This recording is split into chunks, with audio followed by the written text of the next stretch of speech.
Hello, I'm Jeremy, and I'll be presenting today.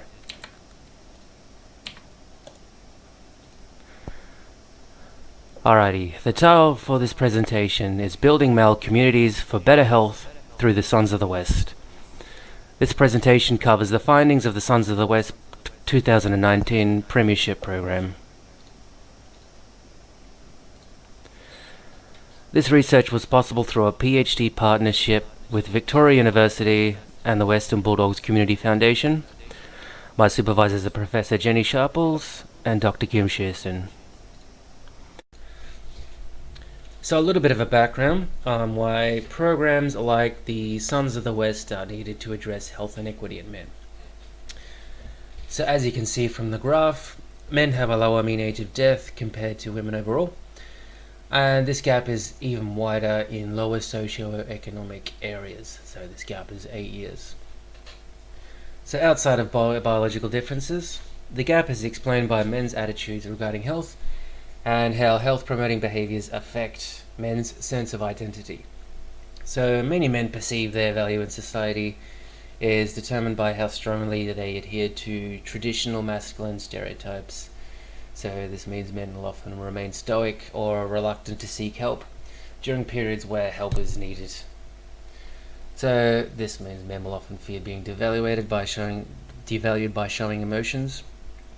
And more common in men, they'll find alternative ways to cope with their problems, such as isolation and engaging in risk-taking behaviors. So that might include drinking or being a bit more reckless or other things. So to address the gap, leading health bodies have provided guidelines for working with men and are beginning to recognize how men's reluctance to engage in health-promoting behaviors are attributable to rigid gender stereotypes. So specifically, Vic Health has provided guidelines on how to address this and engage men that rigidly adhere to these norms. So a major aspect of this policy is to provide safe spaces for men sensitive to these stereotypes and deliver health promotion in ways that are tailored to these masculine stereotypes. So that might be avoiding the clinicalization of health or placing health programs in the community. So the Sons of the West program is such a safe space and is created for men in lower socio-economic areas to address health inequity. The Sons of the West is place-based in that it is delivered in community facilities local to men, and the program leverages the branding of the Western Bulldogs Football Club and is delivered to more than a dozen communities around the western region of Victoria. So the program runs once a year for 10 weeks and consists of 2-hour weekly sessions. And these sessions consist of an hour of exercise and an hour of covering a health topic specific to men. So these topics include preventative health screenings such as prostate examinations and the steps towards getting bowel examinations. There's also cooking classes where men are guided with hands-on approaches to produce nutritious meals. And there's also sessions on managing psychological distress, as well as making known the available services to men for health checkups and the facilities in the community for men to expand their social engagement and community involvement. So the program uses a multi-year model approach, and what this means is that participants can return for a further 2 years to maintain community engagement. So this helps to further reinforce and extend on the positive health behaviors learnt from previous years. So as you can see, we've got men in the first year who are given white shirts, second year blue, and third year red shirts to identify their involvement and commitment to the community and the program. So the Sons of the West is designed from 5 key areas, and that is to sustain participation in physical activity. Another is connection to community, which helps men to engage in community activities and develop meaningful relationships with one another. The program has also a strong emphasis on psychological health, and this is possible due to the partnership with Victoria University, allowing provisional psychologists to be involved within the community spaces to gain experience and help men engage in psychological health-seeking behavior. Another pillar is sustaining positive health behaviors, which include nutrition and preventative health care. And then the final key pillar, which is men challenging behaviors that contribute to gender inequity. So again, this is the idea that a high rigid adherence to behaviors that lead to negative health outcomes. So the Sons of the West uses a gender sensitized framework, and this can be broken down into three factors: the context, content, and delivery. The context is that it is male only participation in culturally acceptable spaces, so that is the branding of the football club and being in local community facilities that are familiar to men.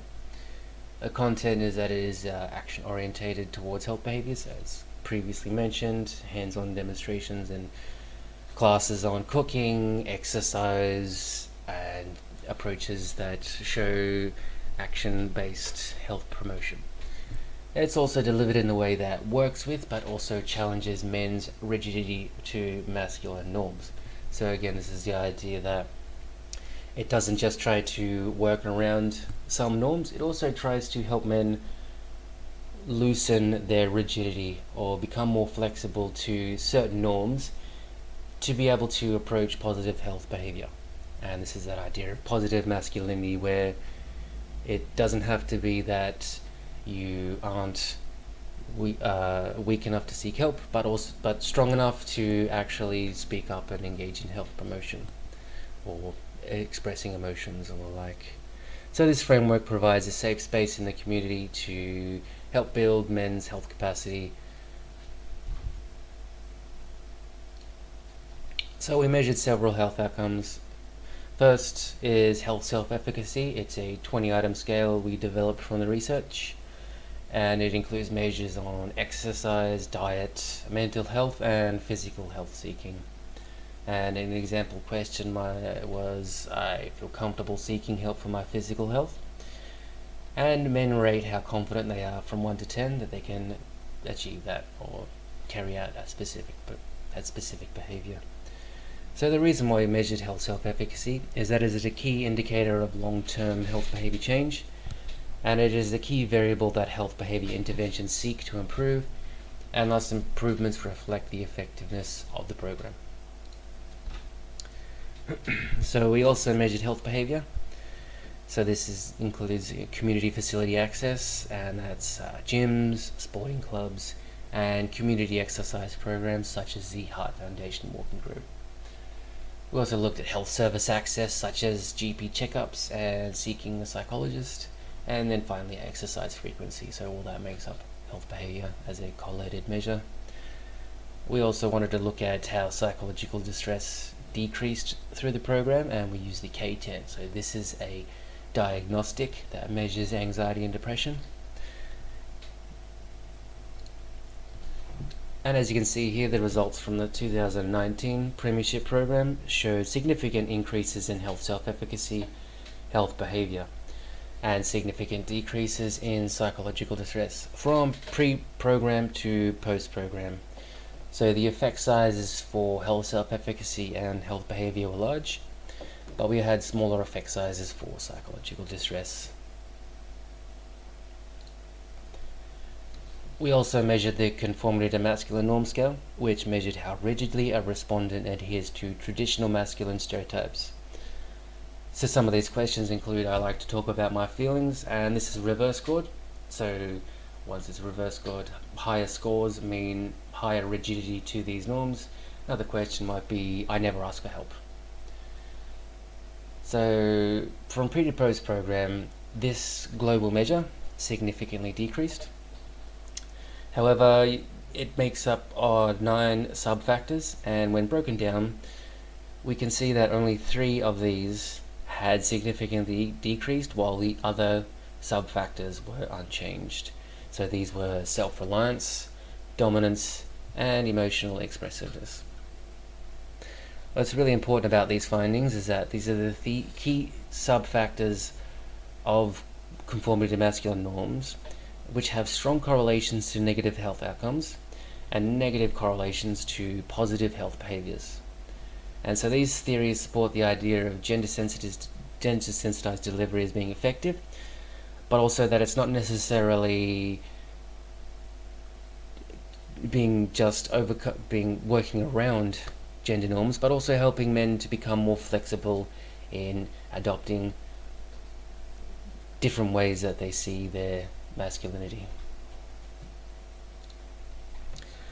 So as the program has been running for several years, we measured men that came to the program for the first time, but also men that returned for their second year and men returning for their third year. So the grey line represents first years, blue second years, and third years are red. So these graphs highlight the importance of the multi-year model and the differences between year levels. And so what this shows us is that men returning to the program for their second and third year, they not only retain the gains made from their previous year, they continue to accumulate gains all the way up to the end of their third year. So through a statistical analysis, all year levels individually showed significant improvements on almost all measures from pre to post program, again validating that idea that the program benefits men of all year levels. And we also showed that men differed in these outcomes at pre-program and post-program by year level, with strong differences between first year and third year men. So this is an important finding, as men that are coming from lower socio-economic areas appear to benefit greatly from a multi-year approach, and it is effective at addressing health inequity for men in the community. So we theorized the mechanism of the multi-year model differs depending on what year level the men are at. So as we can see, men in the first year who are exposed to new health information and models generate an awareness of how to do health, and that it is capable of being practiced within these safe spaces. In the second year, these internalizations and newly formed information about health allow men to practice and normalize these behaviors. And so in the third year, men take more of a leadership role as they maximize their confidence in carrying out health behaviors and act as an effective, relatable role model for those in the second and first year. So this is that idea of reciprocity as well, where helping others helps you, which is considered another effective approach for men that rigidly adhere to masculine norms. And so this is considered a gradient effect, and it is possible due to the multi-year model, which integrates men from all 3 year levels together. And this integration of the multi-year model also helps to manifest this Sons of the West community, which can be thought of more as an integration of men in the local community and as a way to sustain participation for the long term. So, as we said before, men continue their participation with one another once the program ends, and then they can then follow through to the next year, or after their third year they can form their own groups. So some examples might be a large number of men creating their own exercise groups after the 10-week program, like boxing classes and things like that. So thank you for watching my presentation. If you want further information about the program, you can contact the Western Bulldogs Community Foundation through their website or their social media pages. Thank you very much.